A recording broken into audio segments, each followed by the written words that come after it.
श्री स्वामी समर्थ. तुम्ही कधी लक्ष दिलं असेल तर जेव्हा घरामध्ये कोणाच्या लग्नाचा विषय निघतो, जेव्हा एखादं स्थळ येतं, तेव्हा सगळ्यात आधी काय पाहिलं जातं? जन्मपत्रिका. गुण, नाडीदोष, रास, मैत्री आणि एक शब्द जो अनेकदा ऐकायला येतो, गण. तुमचा गण कोणता आहे? देव, मनुष्य की राक्षस? बरं, हे गण म्हणजे नेमकं काय आणि त्याचा आपल्या स्वभावाशी काही संबंध आहे का? आजच्या व्हिडिओमध्ये आपण ज्योतिषशास्त्रानुसार सांगितलेले 3 गण म्हणजेच देवगण, मनुष्यगण आणि राक्षसगण यांचा अर्थ, स्वभाव आणि त्यामागचा खरा दृष्टिकोन सविस्तर आणि स्पष्टपणे समजून घेणार आहोत.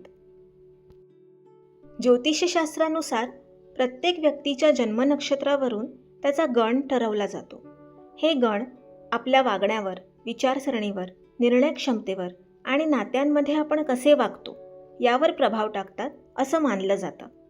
हे ना कोणतं लेबल असतं, ना कोणाचा न्याय, तर हा मानसिक प्रवृत्ती समजून घेण्याचा एक मार्ग असतो.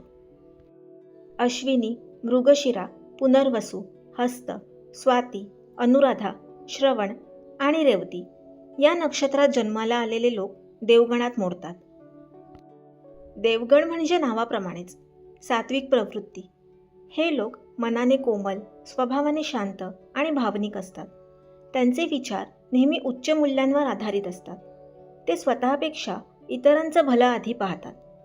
देवगणांच्या लोकांमध्ये दया, करुणा, परोपकार आणि आध्यात्मिक ओढ जास्त प्रमाणात आढळते.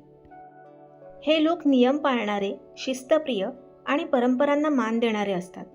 लग्न जुळवताना देवगण शुभ मानला जातो, कारण हे लोक नात्यात समजूतदारपणा आणि समर्पण ठेवतात.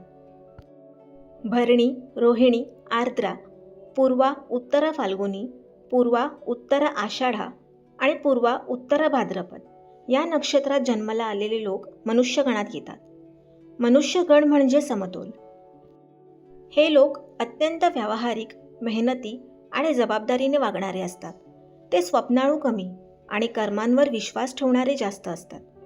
मनुष्यगणाच्या लोकांना स्थिर आयुष्य, आर्थिक सुरक्षितता आणि सामाजिक सन्मान महत्त्वाचा वाटतो.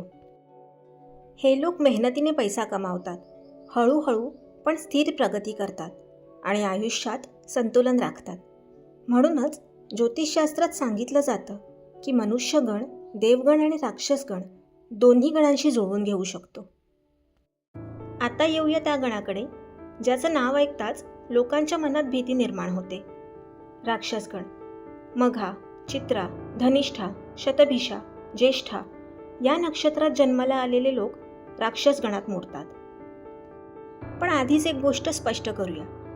राक्षसगण असलेला माणूस म्हणजे वाईट माणूस नाही. हे लोक अत्यंत धैर्यवान, स्वतंत्र विचारांचे आणि कणखर स्वभावाचे असतात. कधीकधी कडवट वाटतात आणि हस्तक्षेप अजिबात करत नाहीत.